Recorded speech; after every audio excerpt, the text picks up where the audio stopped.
That means that second order is the 2 in here, okay? So what it means is that when the two things come together, the rate of the reaction would be dependent on two things, the Rx and the nucleophile. Okay? So for example, in that example, I have nucleophile SH, and then I have the Rx CH3Cl. Okay?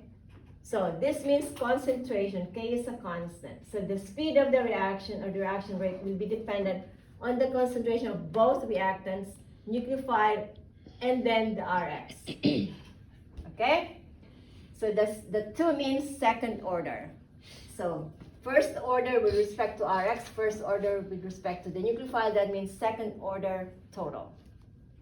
So, which means that if you double the concentration of Rx, the rate will be doubled.